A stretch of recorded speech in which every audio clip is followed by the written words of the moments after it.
আজকের ভিডিওতে আমরা শিখব জাভাস্ক্রিপ্টের একটি powerful concept loop with real life example. কোথায় ব্যবহার হয়, কিভাবে কাজ করে, কোনটা কখন ব্যবহার করব, সব থাকছে আজকের এই ভিডিওতে। তো চলো শুরু করা যাক। লুপ কি এবং কেন দরকার? জাভাস্ক্রিপ্টের লুপ হলো এমন একটি সিস্টেম যেটা দিয়ে একই কাজ আমরা বারবার করতে পারি খুব অল্প কোড লিখে। আমার কাছে একটা অ্যারে আছে, এই অ্যারের ভিতর ১০০ জন স্টুডেন্টের নাম আছে। তো আমি চাচ্ছি জাভাস্ক্রিপ্ট ইউজ করে এই ১০০ জন স্টুডেন্টের নাম আমি লাইন বাই লাইন প্রিন্ট করব।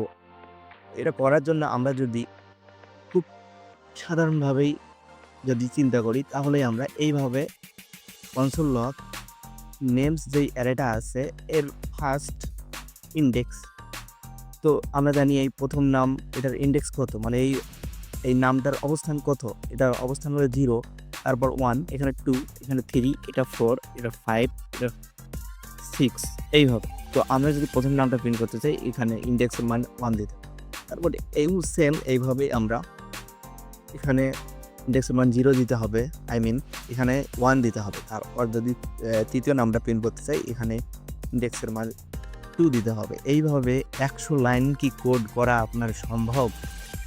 না, এটা কখনোই সম্ভব না। এই সমস্যাটা সমাধান করার জন্য আমাদের আছে লুপ হতে পারে। তো প্রথমে আমরা ফর লিখবো। ফর লেখার পরে এখানে আমি প্যারেনথিসিসের ভিতর প্রথম যে ভ্যালুটা আমরা 3টা প্যারামিটার আমরা দিব। এর ভিতরে আমাদের 3টা প্যারামিটার দিব, আমরা ভ্যালু পাস করবো। সেটা হলো প্রথমটা কাউন্টার ভেরিয়েবল। কাউন্টার ভেরিয়েবল কি? কাউন্টার ভেরিয়েবল হলো মানে এই অবস্থান থেকে যেখান থেকে লুপটা শুরু হবে সেটা হলো কাউন্টার ভেরিয়েবল। এখানে কাউন্টার ভেরিয়েবলের মান কত হবে আপনারা বলুন। এখানে যেহেতু প্রথম থেকে লুপটা শুরু হবে সেক্ষেত্রে এই অ্যারের প্রথম এলিমেন্টের ইন্ডেক্স নাম্বারটা আমরা নিব। এই ইন্ডেক্স নাম্বার যেহেতু এর এর মান আমরা পড়ে দিলাম মানে 0। এই ইন্ডেক্স নাম্বার কিন্তু 0, তারপর 1, তারপর 2, তারপর 3, তারপরে এখানে কন্ডিশন মানে লুপটা কতক্ষণ পর্যন্ত চলবে। লুপটা তো আমরা ইনফিনিটি পর্যন্ত চালাতে পারি, ইনফিনিটি লুপও করতে পারি। আমরা ইনফিনিটি করব না, এই লুপটা ততক্ষণ পর্যন্তই চলবে যতক্ষণ পর্যন্ত এই অ্যারের এলিমেন্টগুলো শেষ হয়। সেক্ষেত্রে আমরা এই লুপের যেই কন্ডিশনটা সেটা দিব নেমস এই অ্যারের ডট লেন্থ। এখন আমরা জানি এখানে 100টা এলিমেন্ট আছে, আমরা এখানে দিতে পারতাম যে 100 সমান বা ছোট যতক্ষণ পর্যন্ত আছে। আমরা যদি এই অ্যারের ভিতর যদি আরও যদি কিছু এলিমেন্ট যোগ, সেক্ষেত্রে কি 100 কি আমাদের কি দেওয়া ঠিক হবে? তখন তো 100টা নাম পর্যন্ত প্রিন্ট করতে পারে, বাকি যেই নামটা আছে সেগুলো প্রিন্ট করবে। এই জন্য আমরা লেন দিলাম, মানে এই অ্যারের ভিতর যতগুলো নাম আছে সে কিন্তু ততগুলোই নাম প্রিন্ট করবে।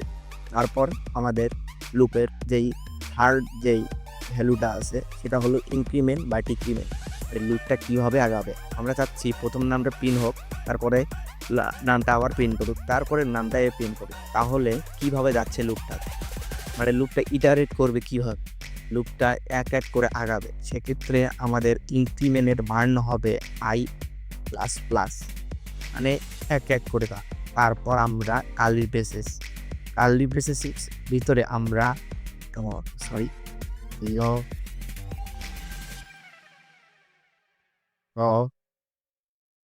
এখন আমরা আসি এই কনসোল লগ।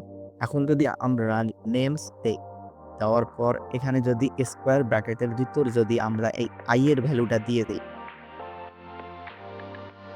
দিয়ে যদি কোডটা সেভ করি অ্যান্ড টার্মিনালে যদি আমরা চলে যাই, তো এখন আমরা লিখব নোর স্পেস লুপ ডট জেস।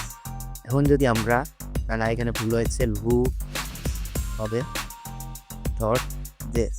এখন যদি আমরা ইন্টার দিই তাহলে কিন্তু দেখতে পারলেন যে সব নামগুলো কিন্তু লাইন বাই লাইন প্রিন্ট হয়ে গেছে মাত্র এই 2টা লাইন কোড লেখার পর।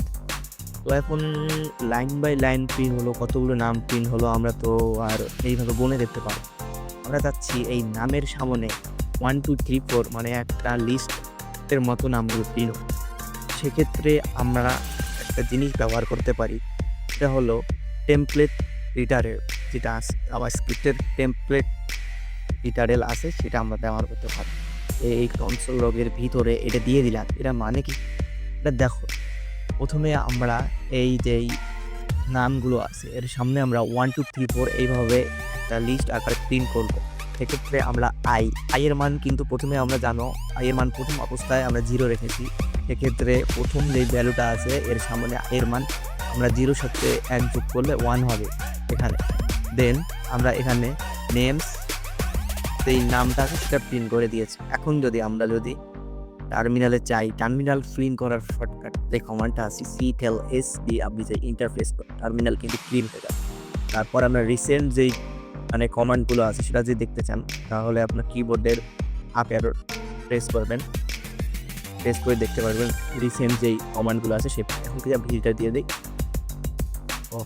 আমি কোডটা সেভ করি নাই, কোডটা সেভ করলাম।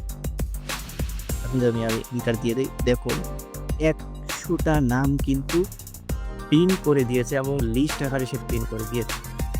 জন্য কোনো কোড একাধিকবার এক্সিকিউট করার জন্য আমরা লুপ ব্যবহার করতে পারি। সেক্ষেত্রে আমরা while লুপ কোথায় ইউজ করবো আর for লুপ কোথায় ইউজ করবো। তো একটা যদি বাস্তব উদাহরণ দেই তো একটা বাস্তব উদাহরণ দিয়ে বোঝাই। তোমাকে একটা গাড়ি দেওয়া হলো, তোমাকে বলা হয়েছে যে তুমি এই গাড়িটা যখন 10 কিলোমিটার যাবে তখন তুমি গাড়িটা থামাতে পারবে, মানে গাড়িটা থামবে। 10 কিলোমিটার যাওয়ার পর গাড়িটা থামবে, তখন কি করবা তুমি? তখন তুমি জানো যে গাড়িটার কতক্ষণ পর্যন্ত চলবে, তুমি জানো যে 10 কিলোমিটার যাবে তারপর গাড়িটা থামবে। while লুপ কখন ইউজ হয়? while লুপ মানে যখন আমরা জানি না গাড়িটা কখন থামবে, মানে কোথায় থামবে গাড়িটা আমরা জানি না। ধরো গাড়িতে 5 লিটার তেল আছে, 5 লিটার তেল যখন শেষ হবে গাড়িটা তখন থামবে।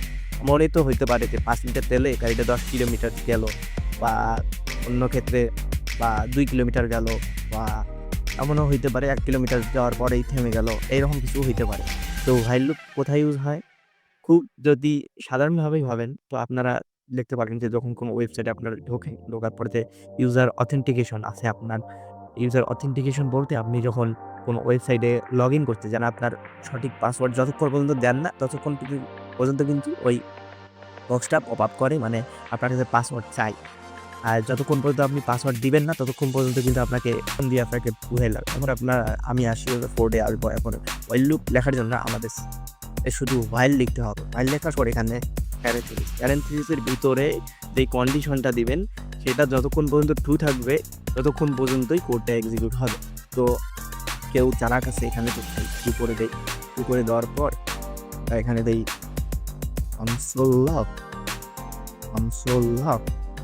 কনসোল লকের ভিতর আমরা লিখবো হ্যালো। এখন কি হবে? এই লুপটা তো আর জীবনেও থামবে না। হ্যাঁ, এই লুপটা আর কখনোই থামবে না।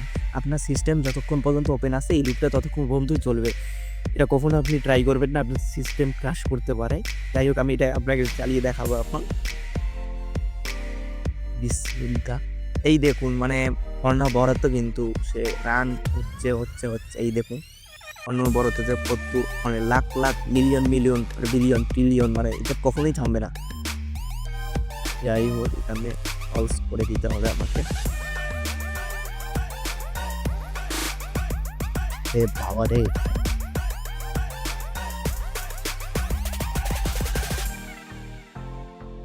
যাই হোক, এটা বাসায় কখন ট্রাই করবেন না। যদি আপনার ভালো মানে পিসি হয় তখন ট্রাই করবেন, আপনার পিসি ক্র্যাশ করারও মানে একটা ঝুঁকি থাকবে আর কি। যাই হোক, কোনো দরকার নেই। এখানে আপনি কন্ডিশনের ভিতরে আপনি তো এখানে ট্রু দিলেন। ট্রু কেন দিলেন? মানে ট্রু দিলেন যখন মানে সত্য থাকবে ততক্ষণ পর্যন্ত এই লুপটা চলবে। এখানে প্যারেন্থেসিসের ভিতরে আমরা অলরেডি কন্ডিশন দেব। কেমন কন্ডিশন? ধরেন আমরা 1 থেকে 100 পর্যন্ত প্রিন্ট করব। মানে আমরা প্রথমত ফর লুপে আমরা করে নিয়েছিলাম কি, কাউন্টার ভেরিয়েবলের মান আমরা এই প্যারেন্থেসিসের ভিতরে নিয়েছিলাম। এখানে আমরা কাউন্টার ভেরিয়েবলের মান উপরে নিব, মানে লুপের বাইরে। লেট i এর মান 1 নিলাম। 1 নেওয়ার পর আমরা বলবো i এর মান যতক্ষণ পর্যন্ত না 100 এর ছোট বা সমান হয় ততক্ষণ পর্যন্ত কি প্রিন্ট করবে? এখানে প্রিন্ট করবে, এখানে i প্রিন্ট করবে। এখন যদি আমরা কোডটা সেভ করে টার্মিনালে গিয়ে যদি আমরা রান দেই কোডটা, তাহলে কিন্তু আমরা দেখতে পাবো i এর ভ্যালু কিন্তু এক করে বাড়তেই আছে। না, বাড়ে নাই তো, i এর মান প্রিন্ট হচ্ছে এক করে, মানে 100 প্রিন্ট হয়ে প্রিন্ট হইতেছে আর তবে কোন পর্যন্ত না 100 হয়নি। এটাও কিন্তু একটি ইনফিনিটি লুপের মধ্যে পড়ে গেছে। চিন্তা করেন, ইনফিনিটি লুপের মধ্যেই পড়ে গেছে। কারণ কি, আমরা এর মান দিয়েছি, এর মান কিন্তু সবসময় 100, মানে 100 এর নিচে আছে, মানে 100 এর নিচেই আছে। কারণ এর মান তো আমরা বাড়াই নাই। লুপটা ইটারেট করতেছে ঠিকই, কিন্তু লুপটা তো ইনক্রিমেন্ট করতেছে না। সেক্ষেত্রে আমাদের এখানে করে দিতে হবে আই প্লাস প্লাস। এখন যদি আমরা সেভ করি, করার পর যদি আমরা রান করি, তাহলে দেখতেছেন যে 100 পর্যন্ত কিন্তু চোখের পলকে আমাদের পিন করে দিল। এই যে 1 থেকে 100 পর্যন্ত পিন করে দিল। এখন যদি মানে আপনারা চান যে মানে একবার করে প্রিন্ট করান, আমরা চাচ্ছি যে একবার পর প্রিন্ট করা। এখানে টাইমার কি দিবেন আপনারা, দেওয়ার পর এখানে 4 মিনিট প্রিন্ট করে নেই। সেম যেই, ও মাই গড, এটাও ভুল হয়ে যাচ্ছে।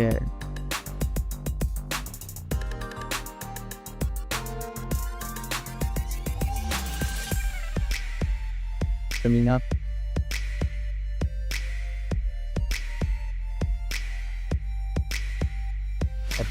100 পর্যন্ত প্রিন্ট হয়ে গেল।